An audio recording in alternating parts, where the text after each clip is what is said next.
Hey, welcome back to the show. This is your host, Ryan Kennedy. In today's episode, I'm talking about why chronic cardio, especially running, is preventing you from losing weight. I get a lot of people who come to me for help with weight loss and improving body composition and optimizing their metabolic health and their performance, their quality of life, all these things. And I cannot tell you how many folks have come to me for help who are exerting a ton of willpower and discipline, pounding the pavement every week, multiple times a week, taking these long, grueling runs, who weren't seeing the results they were after. And like, I don't get it, dude. I'm exercising 3-4 days a week. I'm watching my food intake, and I'm like, what type of exercise are you doing? I go, oh, I get out on the trail, or I get out on the sidewalk and I run around the block. I'm just like, just the same pace the whole way through. They're like, yeah. I'm like, well, there's part of your problem. Steady state cardio is far from the best when it comes to efficient and effective exercise modalities for long-term results. Now, don't get me wrong, any type of exercise is better than none. And movement is truly medicine. So if you're doing some sort of movement, you're already ahead of the curve.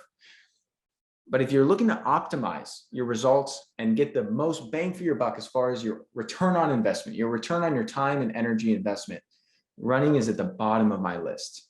It's really not doing people's bodies as much good as you may think in terms of boosting metabolic rate and having a positive response from an overall metabolic perspective.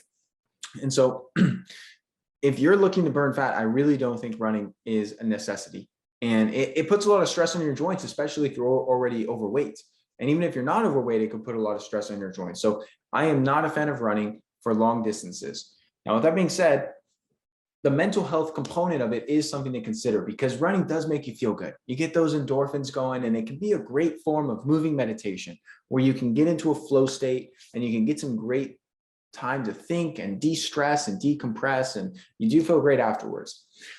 But because of some of the downsides, I highly suggest mixing in more resistance training. So doing weightlifting and doing some body weight exercises, resistance bands, all that sort of good stuff. High intensity interval training, so HIIT style workouts where you're varying the resistance. You can still do running, but you're having variable intensity. So you might jog for a little while, then walk for a little while, then jog for a little while, walk. And this works even better if you're going up a hill, because then you can get high intensity running up that hill and then slowly walk your way back down. And that difference, that interval style, is going to provide much more benefit in the long run than the steady state. And then when it comes to steady state, I'm a big fan of lower intensity, low impact cardio, things that don't cause a lot of wear and tear in your knees and your hips, things like walking, swimming. One of my favorites is stand-up paddleboarding. These things are so helpful because they get you in that same kind of flow state and that same kind of moving meditation I mentioned earlier, but you're actually helping the body to burn a higher percent of body fat, versus when you're doing more of a higher intensity steady state cardio like jogging, you're burning more glycogen, stored carbohydrate. Some of these lower intensity exercises are much more enjoyable too, at least from my perspective, and tend to be more conducive to longevity, where you're not breaking down parts of the body in order to get your exercise in.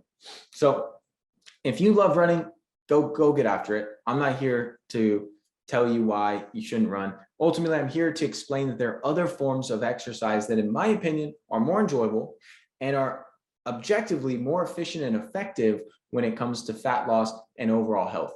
Especially if one of your main goals is to decrease body fat, you'd be far better off doing resistance training and high intensity interval training rather than steady state cardio. And by performing low intensity movement in the morning in a fasted state, so before you've had breakfast, with a little bit of caffeine like some herbal tea or some black coffee, that is a recipe for burning fat and boosting energy levels throughout the day. It's like a 1-2 punch combo. And I talk about this way back in the episode I did all about optimal morning routines. And I start virtually every day with this combo, whether it be walking at my workstation, getting some computer work done, answering some emails while I'm sipping on my yerba mate tea, or whether I'm out on my stand-up paddleboard, getting some sunshine, listening to an audiobook or a podcast, or on the phone, or just simply taking a walk outside in the sunshine by the trails out by my house. This is truly one of the greatest ways to kick off your day. The movement, the tea or coffee, the sunshine, it is the best recipe to win the morning and to really accelerate the fat burning that takes place throughout the whole course of the rest of the day.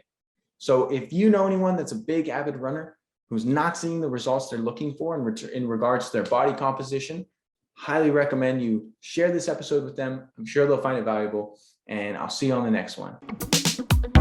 Thank you so much for tuning into today's episode. If you found it helpful, please share it along to anyone else you believe it can serve. You can submit your own question to be answered on the show by going to ryankennedyhealth.com/podcast. Be sure to subscribe and leave a review for the show. Your feedback helps to support me on my mission to positively impact as many people as possible with this information.